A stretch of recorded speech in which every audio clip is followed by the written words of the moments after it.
Dear students, हम लोग आधुनिक भारत में सामाजिक इतिहास का जो अध्ययन कर रहे थे उसमें आज का जो क्लास है वो आर्यन समाज या आर्य समाज पर केंद्रित है। जहां तक आर्य समाज का प्रश्न है तो 19वीं शताब्दी में जितने भी सामाजिक और धार्मिक सुधार आंदोलन हुए उन सबों में आर्य समाज आंदोलन दो रूपों में भिन्न है। एक तो ये कि ये पूर्ण रूप से एक देशीय आंदोलन के रूप में उदित हुआ, यानी इसने पाश्चात्य संस्कृति के आधार पर हिंदू समाज का या सनातनी समाज के सुधार का प्रयास नहीं किया, बल्कि जो सनातन धर्म का पारंपरिक विचारधारा था, वैदिक विचारधारा, उसी के आधार पे सामाजिक और धार्मिक सुधार करने का प्रयास किया। और दूसरा इसका महत्वपूर्ण विशेषता यह थी इस आंदोलन की या इस संस्था की कि अभी के या इसके बाद के भी जो आंदोलन हुए सामाजिक और आर्थिक क्षेत्र में वो क्षेत्रीय थे। कुछ बंगाल तक सीमित था, कुछ मद्रास तक सीमित था, कुछ जो है वो मुंबई तक सीमित था। ये पहला ऐसा आंदोलन है जो एक राष्ट्रीयता का रूप लिए हुए था, यानी इसका प्रभाव क्षेत्र जो था संपूर्ण भारत था। हालांकि ज्यादा प्रभावित क्षेत्र इसका पंजाब और उत्तर प्रदेश था, लेकिन इसके अलावा भारत के सभी भागों में इसकी विचारधारा फैली थी या इसका संगठनात्मक ढांचा था। तो ये दो आधारों पे आर्य समाज जो है 19वीं शताब्दी के अन्य सुधार आंदोलनों से इतर है, अलग है। सबसे महत्वपूर्ण बात यह जो हम इस क्लास में हम लोग आगे पढ़ेंगे और देखेंगे कि देखिए छात्रों, इतिहास हमेशा कंटेम्प्रेरी होता है, समसामयिक होता है। आमतौर पे इतिहास को लोग भूत की एक कहानी के रूप में देखते हैं, लेकिन ये इतिहास की गलत व्याख्या है। इतिहास का सामान्य सा अर्थ यह है कि भूत जो है वो अंधकारमय भूत से जानकारी प्राप्त कर करके वर्तमान में उसका प्रयोग करके भविष्य को उज्जवल बनाने का नाम जो है इतिहास है। तो इस आधार पर इतिहास कंटेम्प्रेरी हो जाता है, यानी जो पूर्व की घटनाएं घटी हैं वो घटना हमें वर्तमान में प्रभावित करती है। अब देखिए ये टॉपिक हम लोग के लिए इसलिए महत्वपूर्ण है कि हिंदू धर्म में वर्तमान समय में एक बहुत बड़ा विवाद चला आ रहा है, और विवाद यह है कि हिंदू धर्म के जो नीचे तबके की जातियां हैं वो हिंदू धर्म छोड़ करके बौद्ध बन रही हैं, और हिंदू धर्म पे नया नया अलांछना या नया नया निर्योक्ताओं को लगाया जा रहा है कि इन कारणों से हम हिंदू धर्म छोड़ रहे हैं। तो ये जो सनातन धर्म के ऊपर उसके मानने वाले कुछ वर्गों के द्वारा जो प्रहार किया जा रहा है ये कोई नया नहीं है, ये पूर्व में भी हो चुका है, खास तौर से 19वीं शताब्दी में या अंग्रेजों के समय में। तो अंग्रेजों के समय में जो हुआ तो हम लोगों ने इल्जाम लगाया कि इसको अंग्रेज उत्प्रेरित कर रहे हैं। तो उस दौर में भी कुछ लोग पैदा हुए जिन्होंने सनातनी विचारधारा को बचाया ही नहीं बल्कि अकाट्य प्रमाण दिया, उनसे शास्त्रास्त्र किया और शास्त्रास्त्र के माध्यम से सनातन धर्म के विचारधारा को स्थापित किया कि आप जो सोच रहे हैं वो पूरी तरीके से गलत है और निराधार है। यही नहीं, जो अपने लोगों के बीच जो दुराव की भावना, जैसे जाति पाति, ऊंच नीच, विभिन्न प्रकार के देवताओं के पूजने की वजह से सनातन धर्म का विकृत रूप जो उभर करके सामने आया, तो एक व्यक्तित्व पैदा हुआ जिसने सनातन धर्म के वास्तविक स्वरूप को 19वीं शताब्दी में स्थापित किया।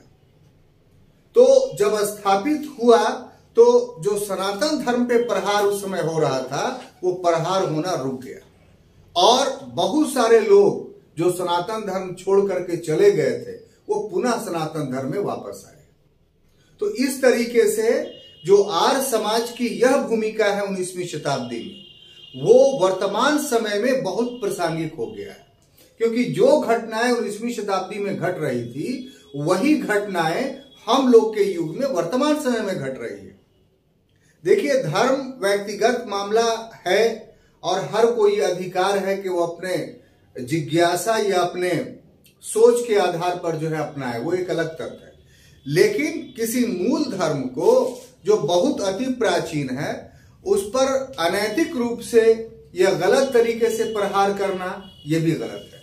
तो वर्तमान समय में जो परिपाटी चली आ रही है कि सनातन धर्म के खिलाफ सनातन धर्म के मानने वाले लोग ही जो आरोप या दोषारोप लगा रहे हैं, हम इतिहास के आईने में ये देखेंगे कि ये कहां तक सच है, कहां पर गलती हुई है। और इसको देखने के लिए आज का टॉपिक काफी उपयुक्त है। अगर आर्य समाज हम लोग पढ़ लेते हैं अच्छे से तो ये बात स्पष्ट हो जाएगी कि वर्तमान समय में हिंदू धर्म पर जो निर्योग्यताएं लगाई जा रही हैं, जो आरोप लगाए जा रहे हैं, वो पूरा पूरा गलत है। अध्ययन की कमी है, जानकारी का अभाव है। अगर सही जानकारी प्राप्त किया जाए तो फिर सनातन धर्म भी बहुत एक अच्छा धर्म है, पुराना धर्म है। सनातन का अर्थ ही होता है पुराना। अब इसमें कुछ विकृतियां आ गई तो उसको जानने की जरूरत की कौन सी विकृतियां आई और उसमें सुधार करके हम वास्तविक सनातन धर्म को अगर अपनाते हैं तो फिर किसी को कोई तकलीफ नहीं होगी और सही धर्म स्थापित होगा। तो इसी दृष्टिकोण से हम आज के क्लास को चलाएंगे। हम लोग का अध्ययन का विषय क्या है? आर्य समाज। तो कुछ मूलभूत बातें जान लें आर्य समाज के बारे में, कुछ बेसिक थॉट्स जान लें कि आखिर आर्य समाज है क्या।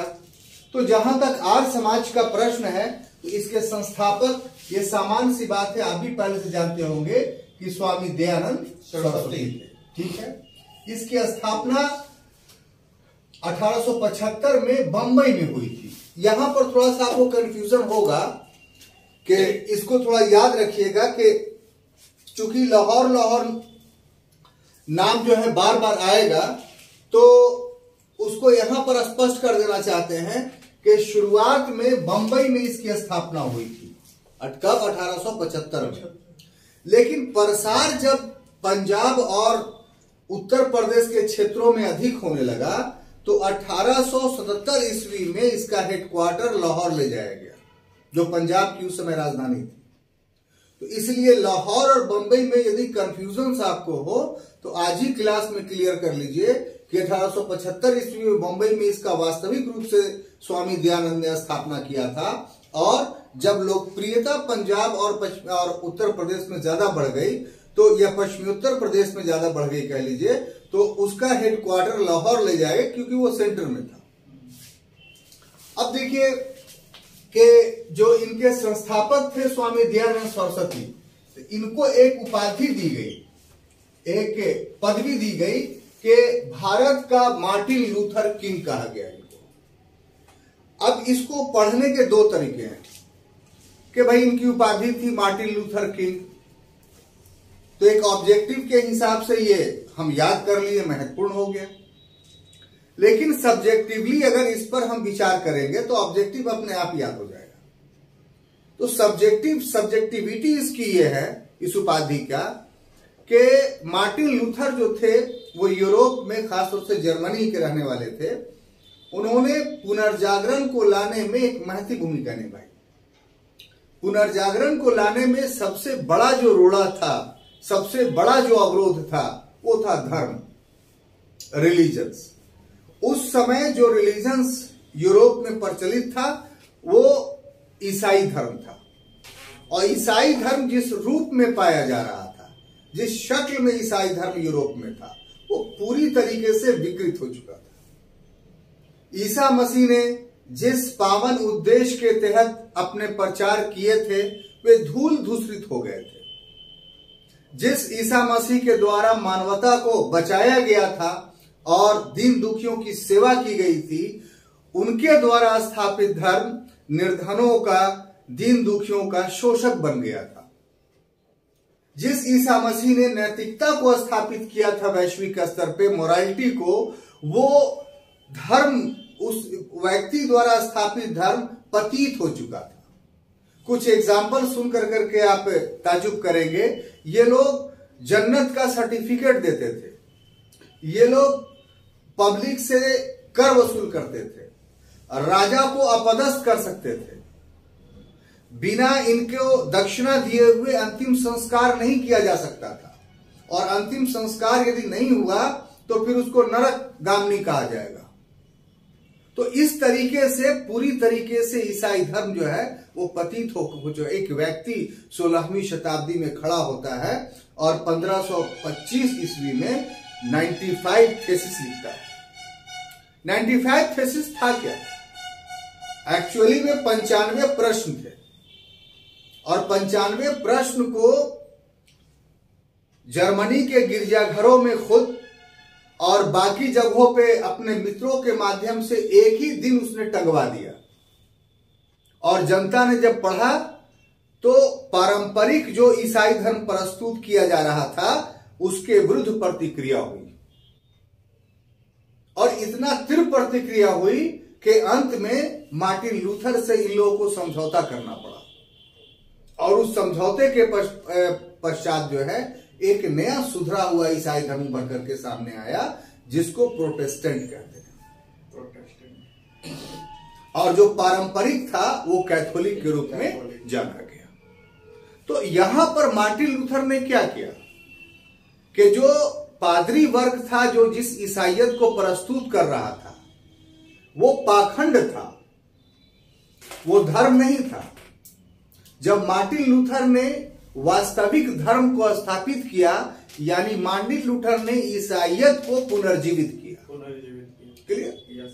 तो जिस प्रकार से यूरोप में मार्टिन लूथर ने ईसाइयत को पुनर्जीवित किया उसी तरीके से भारत में स्वामी दयानंद सरस्वती ने सनातनी धर्म को या कह लीजिए हिंदू धर्म को पुनर्जीवित किया। इसी कारण से स्वामी दयानंद सरस्वती को भारत का मार्टिन लूथर किंग कहा जाता है। अब ये जो सब्जेक्टिविटी के आधार पर, विश्लेषण के आधार पर इस कोटेशंस को आपने पढ़ा तो कोटेशंस अपने आप ऑटोमेटिकली आपको याद हो गया कि क्यों उनको मार्टिन लूथर किंग कहा जाता है। क्लियर? अब देखिए इसके साथ और कुछ बातें जुड़ी हुई हैं कि इसकी विशेषता यह है कि प्रथम यह ऐसा आंदोलन है जो संपूर्ण भारत में फैला हुआ था, चाहे ब्राह्मण समाज हो, चाहे इसके बाद रामकृष्ण परमहंस का जो आंदोलन है ये सब बंगाल में केंद्रित था, प्रार्थना समाज था तो ये बंबई में केंद्रित था, वेद समाज था तो ये मद्रास में केंद्रित था। तो ऐसी स्थिति में ये प्रथम ऐसा सामाजिक और धार्मिक सुधार आंदोलन था जो राष्ट्रीय था, संपूर्ण भारत में फैला हुआ था। ये अलग बात है कि इसके ज्यादा प्रभावित क्षेत्र जो थे वो पंजाब और उत्तर प्रदेश था। जी नहीं, बंबई नहीं, पंजाब। हाँ, ये ऑब्जेक्टिव क्वेश्चंस भी आता है तो आप जो अध्ययन कीजिए दोनों को दृष्टिगत रखते हुए कि आपकी ऑब्जेक्टिविटी वाला प्रॉब्लम भी सॉल्व हो और सब्जेक्टिविटी वाला ही प्रॉब्लम भी सॉल्व हो। क्लियर? और इसके साथ एक बात जुड़ी हुई है कि पंजाब और उत्तर प्रदेश में ये सर्वाधिक विस्तार था। तो ये मूलभूत एक आर्य समाज के बारे में इंट्रोडक्टरी बात कही गई। अब देखिए कि आर्य समाज के संस्थापक जो थे उनके जीवनी के बारे में हम लोग जानेंगे। आर्य समाज के संस्थापक जो थे वो कौन थे? जैसा कि हमने बताया स्वामी दयानंद सरस्वती। लेकिन स्वामी दयानंद सरस्वती ये किसी के द्वारा दिया गया नाम था, इनका वास्तविक नाम जो था वो मूल शंकर था। ठीक है, ये बराबर क्वेश्चन आता है कि स्वामी दयानंद सरस्वती का वास्तविक अपना आरंभिक नाम या मूल नाम क्या था? तो मूल शंकर था। ये 1824 में तंकारा एक जगह है गुजरात में, ठीक है, वो मौरवी रियासत के अंतर्गत आता है, वहीं इनका जन्म हुआ था 1824 ईस्वी में। इनके पिता अंबा शंकर जो थे वो कट्टर ब्राह्मणी फैमिली थे, यानी धर्म को बहुत मानने वाले थे और उच्च विद्वान थे, संस्कृत के, वेदों के, उपनिषदों के। कहा जाता है कि अपने पिता से ही मूल शंकर वैदिक धर्म को सीख रहे थे और पिता बहुत हद तक उन्हें वैदिक ग्रंथों को या उपनिषदीय ज्ञान को समझाने में सफल हो गए थे। पिता के ज्ञान के आधार पर ही योग की शिक्षा उन्होंने लेनी शुरू की। योग समझते हैं ना? योग विद्या, उसमें वो पारंगत नहीं हो पाए, जिसके वजह से उनके दिल में एक असंतोष पैदा हो गया कि इस सेक्शंस को हम नहीं जान रहे हैं योग को। और इसके लिए 21 वर्ष की अवस्था में जो 1845 ईस्वी का समय था, इस 21 वर्ष की अवस्था में उन्होंने गृह त्याग कर दिया, यानी घर छोड़ दिया, और 15 वर्षों तक 15 इयर्स तक वो इधर उधर घूमते रहे, यानी बेघर रहे। देखिए यहां पर एक शिक्षा मिलता है हम लोगों को कि कोई व्यक्ति यदि धार्मिक के चीज को सीखना चाहता है, या कह लीजिए कि स्पिरिचुअलिटी प्राप्त करना चाहता है, या धर्म को गहराई से समझना चाहता है, या ब्रह्म को बहुत गहराई से समझना चाहता है, अंत में ब्रह्म का साक्षात्कार करना चाहता है, तो उसके लिए सबसे पहली जो शर्त है वो है त्याग। हर चीज का त्याग, किसी भी प्रकार के मोह का नहीं। ये पहला पग है जिससे पहचान होती है कि आप बाई हार्ट धर्म को मान रहे हैं, या लालच में, या दिखावे में, या परंपरा के अनुसार मान रहे हैं। तो जितने महापुरुष इस धरती पर हुए हैं, सबों ने इस त्याग के नियम का पालन किया है, तभी उनको धर्म के वास्तविक चेहरे दिखाई पड़े हैं, ऐसे दिखाई नहीं पड़े। तो 15 वर्ष ये घूमते रहे यूं। इसी क्रम में इन्हें स्वामी पूर्णानंद से मुलाकात हुई। किससे? पूर्णानंद। और स्वामी पूर्णानंद से जब मुलाकात हुई तो इनसे भी बहुत सारी शिक्षा ली, योग की शिक्षा ली, और इन्हीं ने इनका नाम परिवर्तित करके क्या रख दिया? स्वामी दयानंद सरस्वती। तो ये ऑब्जेक्टिवली आपके लिए काफी महत्वपूर्ण है कि किन्होंने जो है वो मूल शंकर का नाम बदल करके रख दिया स्वामी दयानंद सरस्वती, तो उसका आंसर होगा स्वामी पूर्णानंद। उसके बाद द्वितीय शिक्षक या अन्य विद्वान दूसरे जिनसे वो मिले वो विरजानंद थे। कौन थे? विरजानंद। ये अंधे थे। क्या थे? अंधे थे। अब अंधे थे लेकिन वेद के प्रकांड विद्वान थे। तो वेद की वास्तविक शिक्षा और उपनिषद की वास्तविक शिक्षा इन्होंने विरजानंद से ली, और वेद और उपनिषद की जब वास्तविक शिक्षा इन्होंने ली, तब इन्हें इस बात का एहसास हुआ कि इस विश्व में, सिर्फ भारत में नहीं, पूरे वैश्विक स्तर पर अगर धर्म कोई है वास्तविक रूप से तो वह है वैदिक धर्म। और वैदिक धर्म को लोगों ने विकृत कर दिया। वेद में या उपनिषद में जो बातें कही गई हैं, उन बातों के ठीक विपरीत पुराण में कही गई है।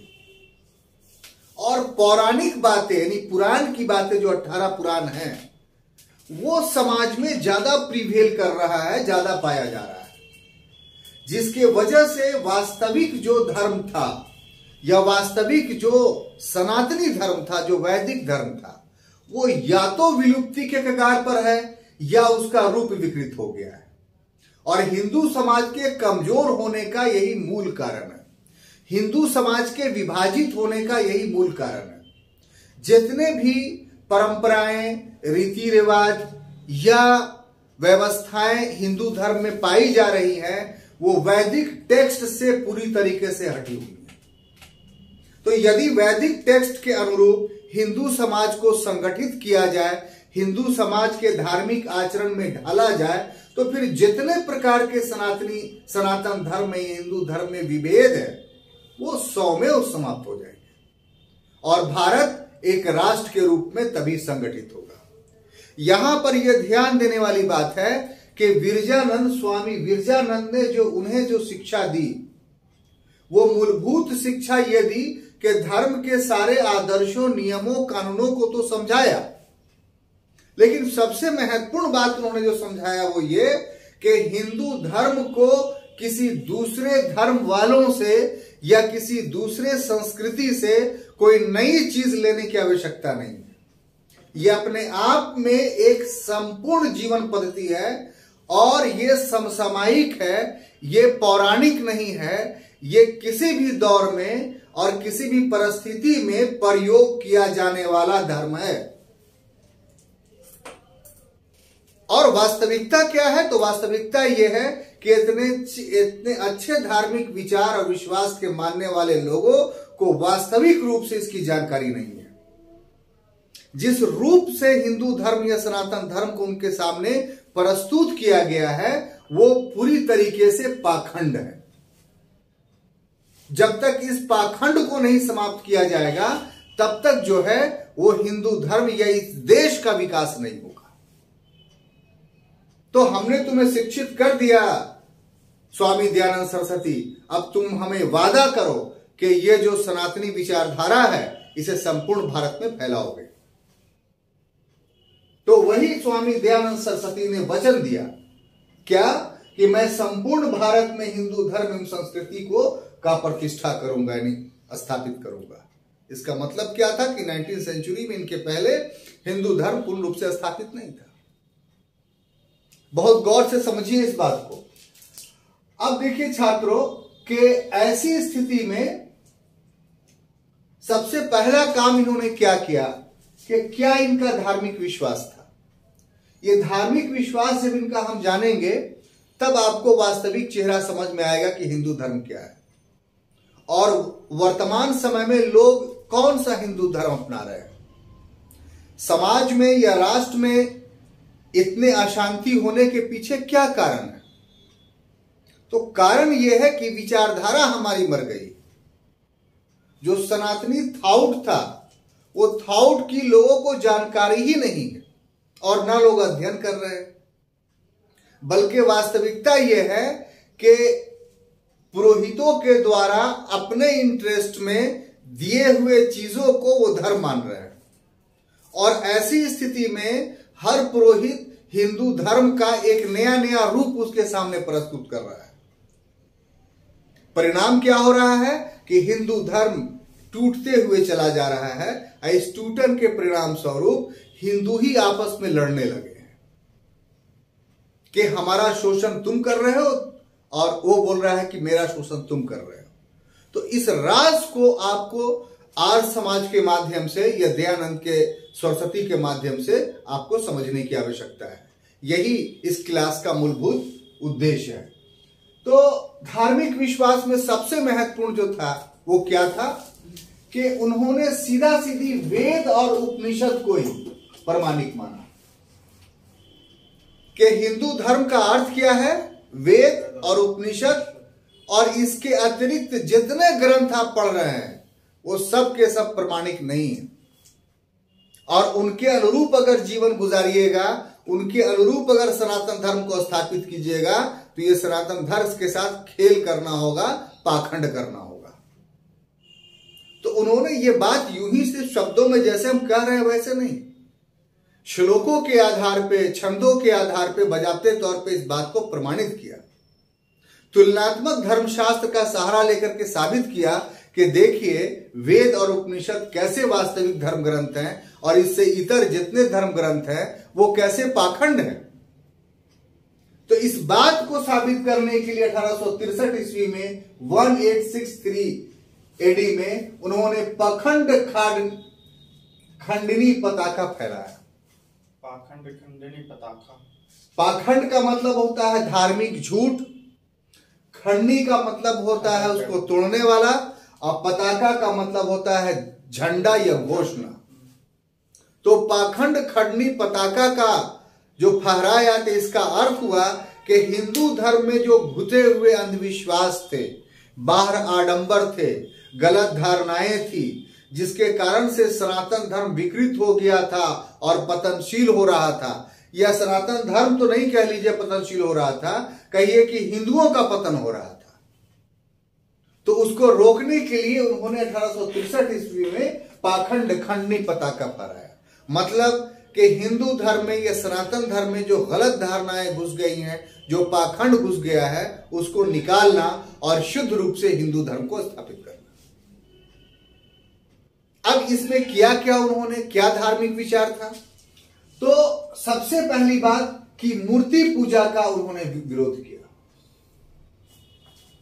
कहा कि सनातन धर्म में कहीं ही मूर्ति पूजा है ही नहीं। क्यों नहीं मूर्ति पूजा है?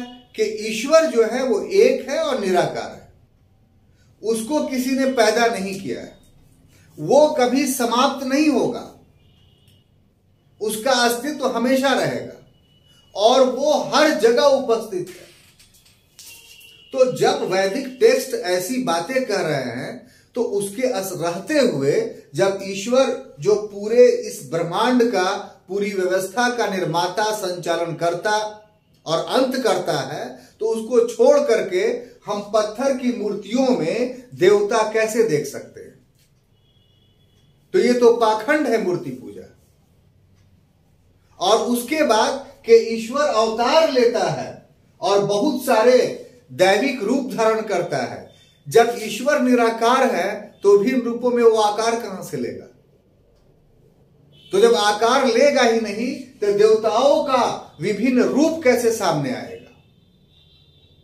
इसलिए इसको भी नकारा, बहुदेववाद को भी, अवतारवाद को भी। पशु बलि का विरोध किया। पशु बलि के विरोध करने के दो आधार थे। पहला आधार तो यह था कि पशु अर्थव्यवस्था के लिए बहुत ही जरूरी है। अगर पशुओं की समाप्ति हो जाएगी तो अर्थव्यवस्था गतिहीन हो जाएगा। और दूसरा कि धार्मिक आधार पे बहुत सारे पशु पवित्र माने जाते हैं। इन दो आधारों पे स्वामी दयानंद सरस्वती ने पशु बलि का भी विरोध किया और श्राद्ध का भी जो विरोध किया कि श्राद्ध भी उचित नहीं है। क्यों? क्योंकि व्यक्ति जब मर जाता है तो ब्रह्म में विलीन हो जाता है। तो जब ब्रह्म में वो विलीन हो तो जाता है तो आप कहां मानते हैं? दिक्कत हो जाता है, हम वही बोल रहे हैं। ठीक है, तो आप तो दूसरे के थ्रू ना माने, आप ये टेक्स्ट पढ़ के मानते तब ना। हमारे बहुत सवाल है। ठीक है, पढ़ाने दीजिए। तो और दूसरी बात यह है कि हम लोग एक स्टॉलवर्ट का विचारधारा पढ़ रहे हैं। आपका विचार क्या है, मेरा क्या विचार है, इससे यहां पर कोई मतलब नहीं है।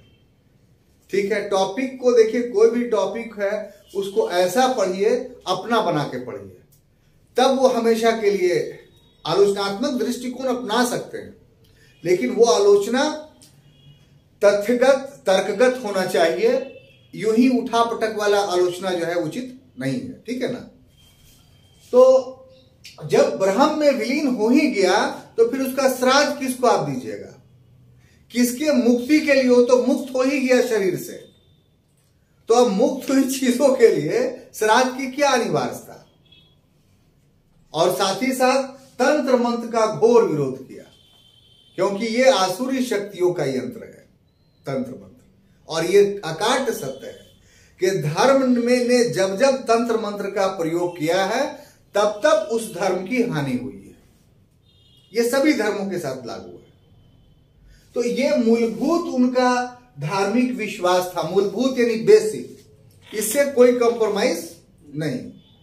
अब देखिए, एक बहुत बड़ी चीज जो आपको जानना है कि अद्वैतवाद के बारे में देखिए, जब ये मूर्ति पूजा के विरोधी थे तो निराकार ब्रह्मा के उपासक थे। तो निराकार ब्रह्मा की उपासना की सबसे बेहतरीन फिलॉसफी जो दिया गया वो 18th सेंचुरी एडी में, और जिस व्यक्ति के द्वारा दिया गया वो व्यक्ति थे शंकराचार्य। और शंकराचार्य ने जो सिद्धांत दिया उस सिद्धांत को बोलते हैं अद्वैतवाद, यानी कोई दूसरा नहीं है सिवा एक के। एक ब्रह्म की उपासना का उपदेश दिया किन्होंने? शंकराचार्य ने। तो एक ब्रह्मा का तो उपासना का उपदेश ये भी दे रहे हैं, कौन? दयानंद सरस्वती। तो दयानंद सरस्वती को अद्वैतवाद का समर्थक मानना चाहिए, लेकिन नहीं, ऐसा नहीं है। दयानंद सरस्वती अद्वैतवाद के विरोधी थे। क्या थे?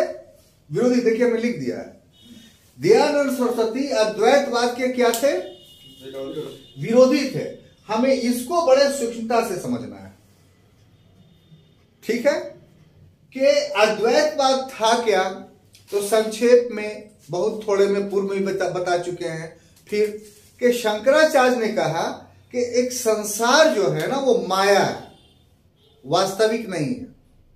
माया जो वास्तविक नहीं है। तो शंकराचार्य ने कहा कि संसार क्या है? माया है। कैसे प्रमाणित किया उन्होंने? तो उन्होंने प्रमाणित किया कि संसार जो है तीन चीजों से मिलकर बनता है। एक को बोलते हैं सत, दूसरा को बोलते हैं चित्त, और तीसरा को बोलते हैं आनंद। ये किन्होंने कहा? बोलिए ना, किन्होंने कहा? ये शंकराचार्य ने, गुड, शंकराचार्य के अद्वैत दर्शन के अनुसार ये कहा गया कि ये संसार माया है और 3 चीजों से मिलकर बना है। माया कैसे है? तो सत्य चित आनंद। अब उन्होंने कहा कि सत्य क्या है? तो सिर्फ एक ही है, वो है ईश्वर। क्यों ईश्वर सत्य है? कभी सोचा है आपने? ईश्वर क्यों सत्य है? हम क्यों नहीं असत्य हैं? ये मोबाइल क्यों नहीं असत्य है? बता बोलिए तो जरा। हम लोग का नाश हो जाता है। Very good, intelligent. ईश्वर का कभी नाश नहीं होगा, इसलिए वो सत्य है। उसको छोड़ करके इस धरती पर बाकी जितनी चीज है, ये सब छोटी मोटी छोड़ दीजिए, पृथ्वी, मंगल, बृहस्पति, शनि, वरुण, ये नाश हो जाएगा इसका। ज्योग्राफी में हमने आपको पढ़ाया है कि ऐसे ऐसे कितने तारे बन रहे हैं और खत्म हो रहे हैं, और ये सतत प्रक्रिया है, कंटिन्यूअस प्रोसेस है इस ब्रह्मांड के विखंडन का और निर्माण का। तो इसलिए इसमें कोई पूछने की बात नहीं कि आप जो बात बोल रहे हैं वो सही है कि गलत है। साइंस के द्वारा भी ये बात प्रमाणित हो चुकी है। तो उन्होंने कहा कि सत्य सिर्फ कौन है? ईश्वर है। और चित्त क्या है? तो चेतना को चित्त का, चेतना का मतलब मनुष्य, सेंस। तो सेंस जितने भी लिविंग थिंग्स हैं उसमें ऐसा हम नहीं बोल सकते कि जानवरों के पास सेंस नहीं है, लेकिन जानवरों के सेंस और मनुष्यों के सेंस में एक अंतर है। आप कह लीजिए कि जानवरों का सेंस काम चला हुआ है, माने जो उनका आवश्यकता है उसके अनुसार ही उतना सेंस दिया गया है कि खाना आप दिए उसको तो उसको पता चल गया कोई खाने की चीज हमको खाना है, कोई मार रहा है तो उसको पता चल गया कि हमको भगा रहा है। लेकिन जानवर कोई नया क्रिएशन नहीं कर सकता अपने सोच करके, अपने चेतना के माध्यम से। सिर्फ पूरे इस पृथ्वी पर अगर कोई नया क्रिएशन कर सकता है, नई बात सोच सकता है, तो मनुष्य है। तो इसीलिए उसकी माने चेतना का मतलब क्या है? मनुष्य, शरीर। और आनंद क्या है? तो उन्होंने कहा सांसारिक अनुभूति। तो उन्होंने कहा कि वास्तव में ये जो सत्य है, ईश्वर है, इसी के द्वारा चित्त भी पैदा किया गया और इसी के द्वारा आनंद यानी संसार भी पैदा किया गया। अब फैसला इसे करना है, चित्त को यानी मनुष्य को, चेतना को, कि वो किधर जाए। अगर मनुष्य अज्ञान है तो किधर चल जाएगा? आनंद की तरफ, अपनी दुनिया की तरफ। जब चित्त यानी मनुष्य आनंद की तरफ आकर्षित हो गया अज्ञानता के कारण, तो उसको निर्वाण प्राप्त नहीं होगा। यदि मनुष्य ज्ञानी है तो वो इसको माया समझेगा यानी दुनिया को, और वो सत्य की तरफ चला जाएगा, तो उसको निर्वाण प्राप्त हो गया। तो इसी को अद्वैतवाद कहा जाता है, इसी को मायावाद कहा जाता है, जो शंकराचार्य ने दिया। अब आते हैं कि विवेक स्वामी दयानंद सरस्वती ने इसका विरोध किया, यानी अद्वैतवाद को दयानंद सरस्वती ने नहीं माना। तो उसके स्थान पर क्या माना? तो देखिए, वो भी सच्चित आनंद को ही मान रहे हैं, लेकिन व्याख्या का तरीका अलग है। ठीक है? और व्याख्या क्या है कि उन्होंने सत्य ईश्वर को नहीं माना, संसार को माना, नहीं, प्रकृति को माना, नेचर को, आप इसको कह लीजिए और समझने के पर्यावरण को, इकोसिस्टम्स को, कहा कि यही सत्य है। ठीक है? और आत्मा जो है, मनुष्य की जो आत्मा है, उसमें 2 चीज है, सत्य भी है और चेतना भी है। प्रकृति को सत्य कैसे बोलते हैं? अरे उनका मामला है, आप सत्यार्थ प्रकाश पढ़िए तो आपको समझ में आएगा। हम लोग तो सिविल सर्विस की तैयारी करना तो एक सीमा तक ही जाननी है बातों को। आप जो यहां से डिरेल कर रहे हैं तो वो फिर आपको दूसरा सेक्शन पढ़ना पड़ेगा उसका। ठीक है? हम लोग का कि क्या कहा उसका एक्सप्लेन करना है कि इसके अर्थ क्या हुए, है ना। हम लोग कोई धार्मिक व्यक्ति नहीं है कि इसकी व्याख्या करने के अधिकारी हैं या सामर्थ्य है। तो आत्मा को कहा कि इसमें जो है सत्य और चित्त दोनों है, यानी आत्मा भी सत्य है और चेतना जिसको बोलते हैं यानी मनुष्य, तो वो 2 चीजों से मिल करके माने आत्मा जो है वो बनती है।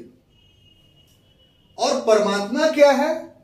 तो इसमें सत्य चित्त यानी ये वाला ये दोनों मिला हुआ है, साथ ही साथ आनंद मिला हुआ है।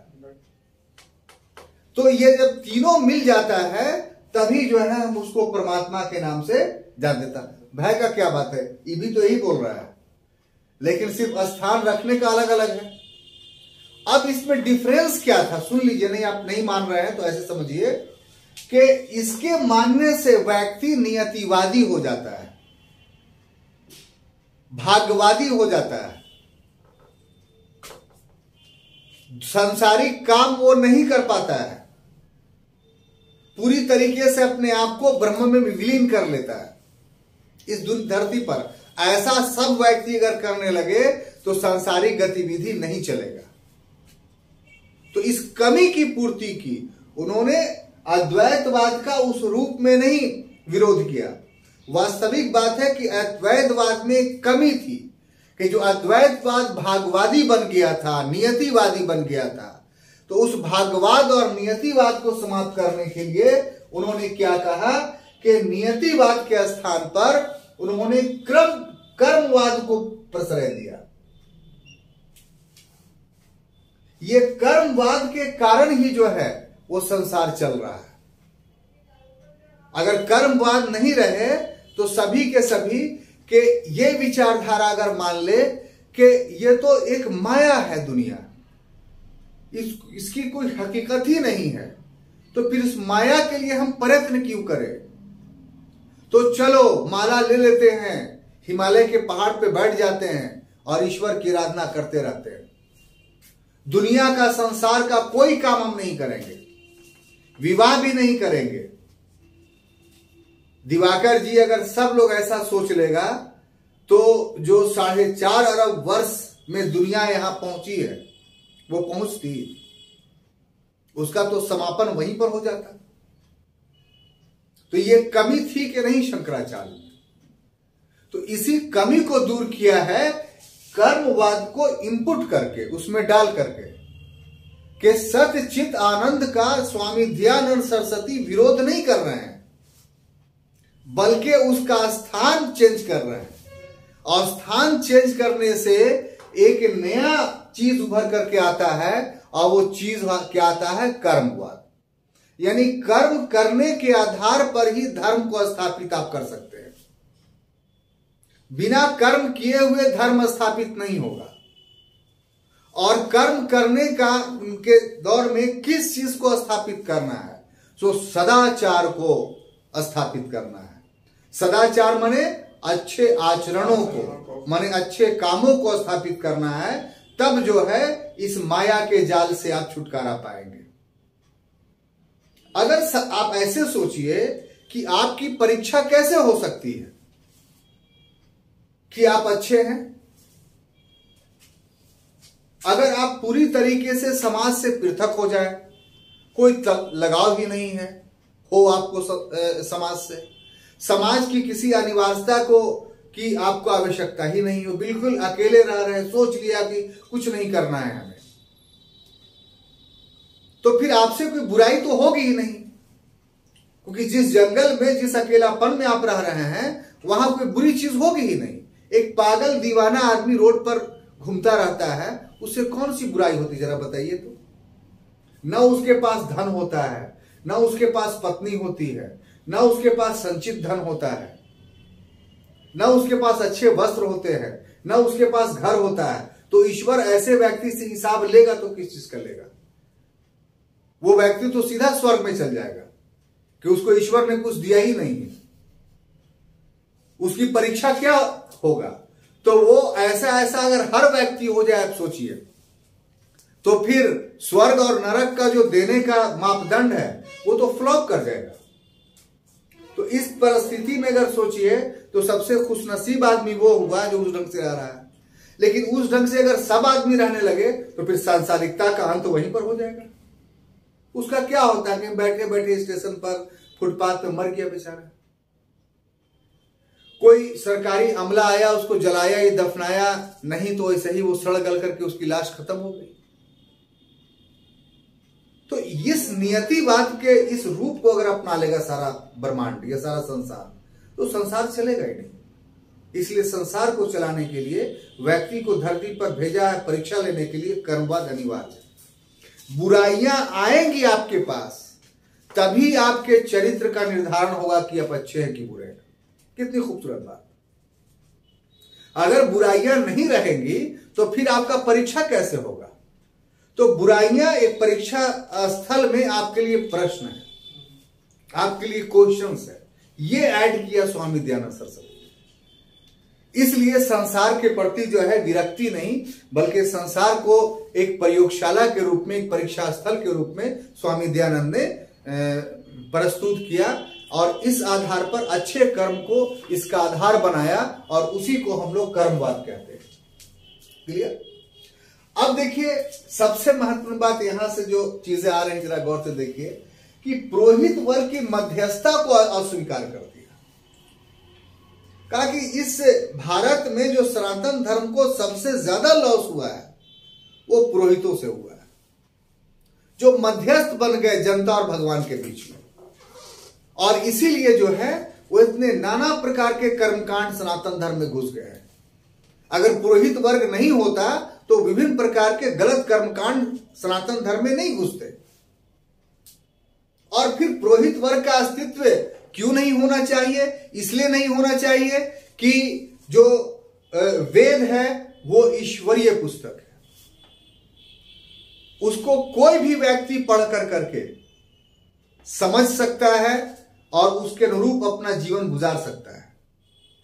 साथ ही साथ उन्होंने यह भी कहा कि वेद की भाषा काफी क्लिष्ट है, इसलिए उस पर जो भाष्य लिखा गया वैदिक ग्रंथों पे उसको प्रमाणिक मानने की जरूरत नहीं है, बल्कि हर दौर में व्यक्ति उन वैदिक के श्लोकों का तार्किक विश्लेषण स्वयं करे।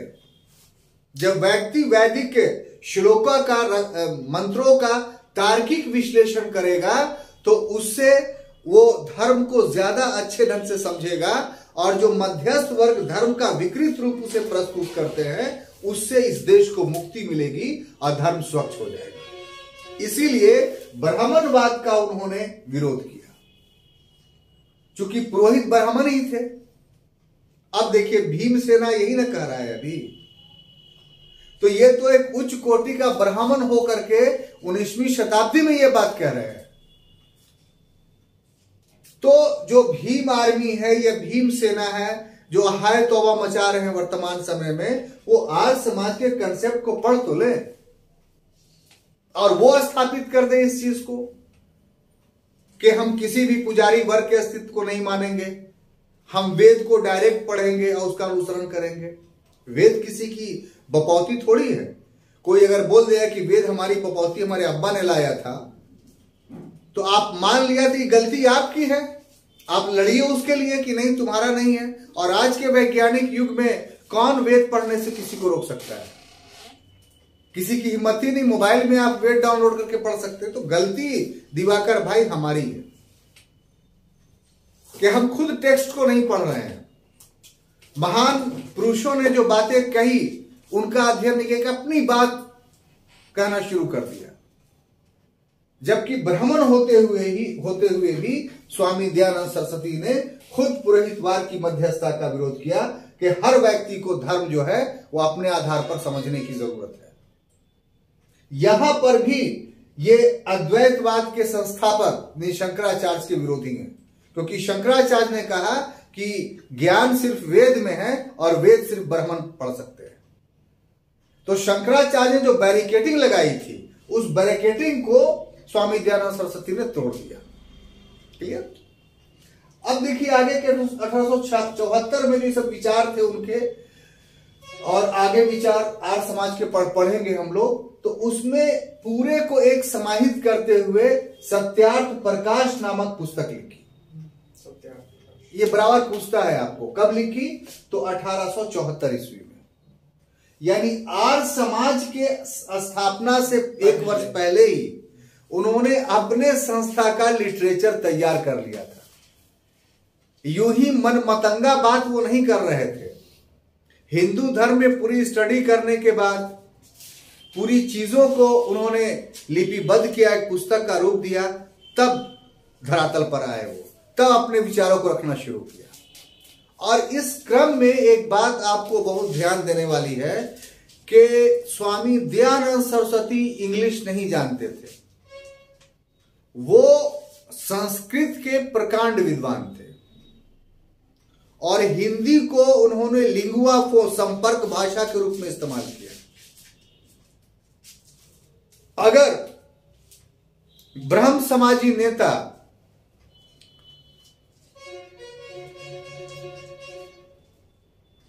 कौन थे वो लास्ट वाले, देवेंद्र टैगोर के बाद केशव चंद्र सेन, तो केशव चंद्र सेन नहीं समझाते तो हो सकता था कि सत्यार्थ प्रकाश संस्कृत में लिखा जाता, लेकिन केशव चंद्र सेन ने उन्हें समझाया कि संस्कृत के जगह पर अच्छा है कि हिंदी में लिखा जाए, क्योंकि हिंदी भारत की एक संपर्क भाषा है जिसे अधिकांश लोग, सभी लोग तो नहीं, दक्षिण भारत में, पूर्वी भारत में अलग अलग भाषाएं हैं बहुत सारी, लेकिन सभी भाषाओं में अगर प्रतिशतता के हिसाब से देखा जाए तो हिंदी के बोलने वालों की संख्या अधिक है। इसीलिए उनके कहने पर स्वामी दयानंद सरस्वती ने सत्यार्थ प्रकाश को हिंदी में लिखा ताकि अधिक से अधिक लोग पढ़ सकें। क्लियर? अब ये लिखने के बाद जब उन्होंने आर्य समाज के रूप में एक संस्था की स्थापना की कि इसको क्रियात्मक रूप दिया जाए, तो सबसे पहले यह संस्था बम्बई में स्थापित की गई 1875 में। लेकिन अभी अभी इंट्रो में ही हम बता चुके थे कि इसकी ज्यादा लोकप्रियता लाहौर, पंजाब और उत्तर प्रदेश में बढ़ा, तो इसीलिए पंजाब की राजधानी लाहौर में ये क्वार्टर स्तर में स्थापित कर दिया। तो इसमें तो सत्यार्थ प्रकाश में बहुत सारी बातें लिखी हुई हैं। इसका निचोड़ ये है कि इसके आधार पे कुल 10 सिद्धांत आर्य समाज के उभर करके सामने आते हैं। ठीक है, 10 आइडियल्स, और वो क्या है? सत्य केवल वेद में है और किसी में नहीं, पुराण वगैरह में नहीं। और वेद में क्या है तो कैसे इससे आप लाभ उठा सकते हैं? तो वैदिक मंत्रों का हवन अगर करते हैं, यानी हवन करके वैदिक मंत्रों का उच्चारण करते हैं, तो हर वैदिक मंत्र में एक सुफल की प्राप्ति होगी। वर्षा करवाना है, पुत्र की प्राप्ति करनी है, फसल अच्छा पैदा करना है, बाढ़ को रोकना है, संसार की जितनी सारी समस्याएं हैं, सभी समस्याओं के निराकरण के लिए वैदिक मंत्र अवेलेबल है। अगर आप शुद्ध मन से, शुद्ध उच्चारण से उच्चारित करते हैं तो ऐसी परिस्थिति में ऐसा किया गया हवन आपको सुफल दे। तो तंत्र मंत्र का विरोध क्यों किए थे? तंत्र मंत्र दूसरी चीज है, वो आसुरी शक्तियों को प्रसन्न करने का चीज को तंत्र मंत्र बोलते हैं। और ये श्लोक है, ये ईश्वरीय वाणी को श्लोक बोलते हैं। दोनों में डिफरेंस है, बात समझ में आ रही है? ये सही पथ है श्लोकों का उच्चारण, तंत्र मंत्र गलत पथ है, उससे भी कुछ सफलताएं मिलती हैं सांसारिक, ऐसी बात नहीं है। और ये दोनों ईश्वर के द्वारा पैदा किया गया है, ऐसा नहीं है कि दोनों अलग अलग चीजें। आपकी परीक्षा का स्थल है ये, वो दोनों चीज सामने रख दिया कि आप देखें आपका कैरेक्टर क्या है। एक तरफ पत्नी भी आपको दे दी और दूसरी तरफ तवायफ भी दे दी। अब देखते हैं दिवाकर भाई का कैरेक्टर क्या है। अगर सिर्फ पत्नी ही रहेगी तो आपके कैरेक्टर का निर्धारण कैसे होगा? तो इसलिए दैवीय शक्ति, आसुरी शक्ति, ये दोनों ईश्वर प्रदत्त है। जब ईश्वर सारे चीजों का नियंत्रण करता है तो कैसे कोई दूसरा आदमी अपने मन से पैदा कर देगा? ये सोचने वाली बात है। तो आपके परीक्षा के लिए सब चीज किया गया है। दयानंद सरस्वती ने कहा कि सुफल की प्राप्ति के लिए हवन कीजिए। अवतारवाद और धार्मिक यात्रा का उन्होंने विरोध किया। ईश्वर सब जगह व्याप्त है, तो ईश्वर को खोजने के लिए विभिन्न तीर्थ स्थानों पर जाके यात्रा करने की कोई अनिवार्यता नहीं है। और न ईश्वर अवतार लेता है, क्योंकि उसका कोई आकार ही नहीं है, तो फिर अवतार के लिए तो उसको आकार में आना पड़ेगा। तो जब आकार में आ ही जाएगा तो फिर लोगों की परीक्षा कहां से होगी? अगर कोई व्यक्ति आके सामने आपके खड़ा हो जाए और आपके सारे समस्याओं का समाधान कर दे, आपके पिताजी बूढ़े हैं, आप बोले कि मेरे पिताजी को जवान कर दीजिए, वो जवान कर दे। हमारे घर में पैसा नहीं है, पैसा भर दीजिए, पूरा ऐसे हाथ करे और पूरा घर में आपका पैसा भर जाए, और तब वो व्यक्ति बोले कि हमको भगवान मानो, हमारी पूजा करो, आप करेंगे कि नहीं? फौरन कर दीजिएगा कि हाँ, सब तो जितना अनिवार्यता है सबकी तो पूर्ति हो रही है।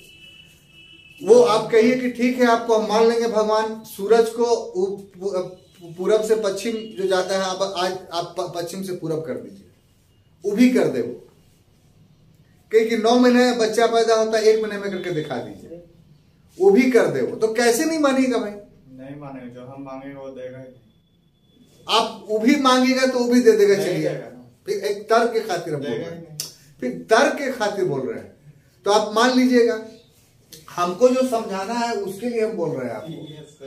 तो यहां पर समझाना हमको ये है कि जब ईश्वर इस तरह से साक्षात आकर करके आपकी सारी चीजों का पूर्ति कर देगा, तो आपको तो मानना था बिना देखे हुए ईश्वर को, तब आप ईश्वर के प्रति सही स्वामी भक्त होते।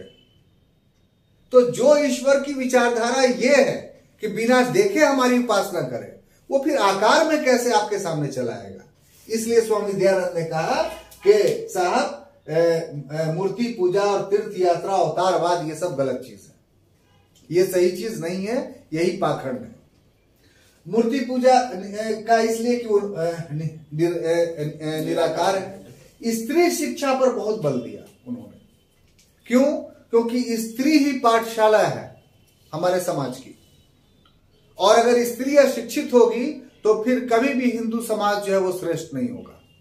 और इस बात में प्रमाणित किया कि वैदिक टेक्स्ट के माध्यम से एग्जाम्पल दिया, लोपा मुद्रा, घोषा, सची पलेमी, कक्षावृत्ति के लिए कितना विदुषी स्त्रियां थी वैदिक काल में। तो ये कहना कि हिंदू धर्म में स्त्रियों को शिक्षा ग्रहण नहीं करना चाहिए, सिर्फ पति पतिव्रता रहना चाहिए, वैदिक टेक्स्ट के मुताबिक पूरी तरीके से गलत है। स्त्रियों को भी शिक्षित करना उतना ही अनिवार्य है जितना पुरुषों को, तभी समाज के दोनों चक्के जो है समान रूप से चलाए जा सकते हैं, अन्यथा लंगड़ा चक्का हो जाएगा ये। इसी प्रकार से विधवा विवाह का समर्थन किया। व्यक्ति को कोई हक नहीं बनता है कि किसी का पति मर जाए तो उसके साथ अमानुषिक व्यवहार किया जाए। उसको यह हक है कि वो दूसरी शादी कर सकता है। क्यों? क्योंकि बिना उस क्रिया के, विवाह के क्रिया के कोई स्त्री या जीवित रह ही नहीं सकती है वैधव की स्थिति में। इसलिए विधवाओं को विवाह करने का अधिकार दिया जाए। बच्चों को विवाह नहीं करना चाहिए। क्यों? क्योंकि बच्चे शारीरिक रूप से सक्षम नहीं होते हैं विवाह के कृत्य को करने के लिए। इसलिए बाल विवाह का उन्होंने विरोध किया, बहु विवाह का भी विरोध किया, और साथ में हिंदी और संस्कृत का प्रचार किया कि इंग्लिश को नहीं अपनाया जाना चाहिए। तो ये सब कुछ विचार थे उनके धर्म के क्षेत्र में।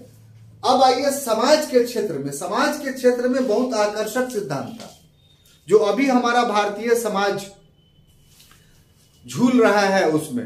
वो सीधा सीधी उनका सिद्धांत था कि जाति प्रथा के वो विरोधी थे।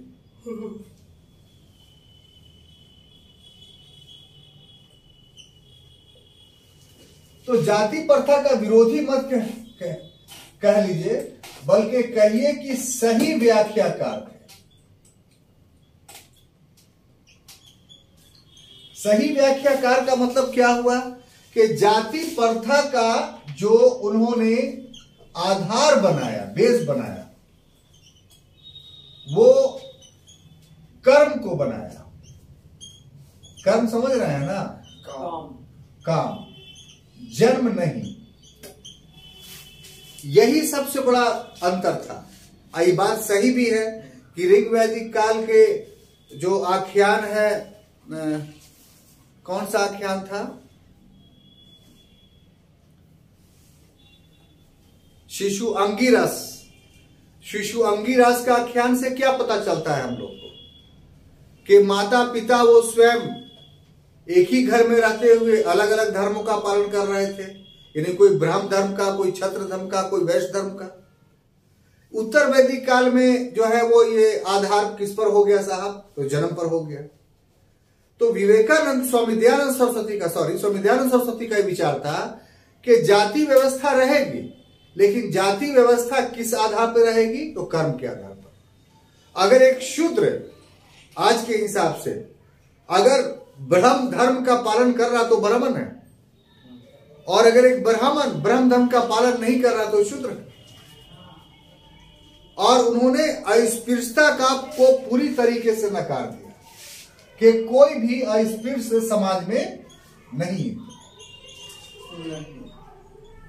अब बोलिए कि स्वामी दयानंद सरस्वती द्वारा जो वैदिक या सनातन धर्म की व्याख्या की गई, उसमें न ही जाति व्यवस्था लंबवत है बल्कि क्षैतिज है, और न ही अछूत का या छुआछूत का कोई बंधन है। इसका अर्थ यह हुआ कि बाद में चल करके छुआछूत और जाति बंधन को क्रिएट किया गया और इतनी मजबूती से स्थापित किया गया कि वही सत्य हो गया। तो ये तो सनातन धर्म के विरोध वाली बात थी। और ऐसी परिस्थिति में स्वामी दयानंद सरस्वती ने कितना बहुत अच्छा काम किया। लेकिन अफसोस की बात है कि इतने बड़े महापुरुष हमारे देश में पैदा होने के बावजूद भी, इतनी लंबी चौड़ी संस्थाओं का एक लंबा क्रम रहने के बावजूद भी वर्तमान युग में सनातन धर्म में यह विवाद पाया जा रहा है कि कुछ लोग जो है अछूत है, कुछ लोग अलग हैं।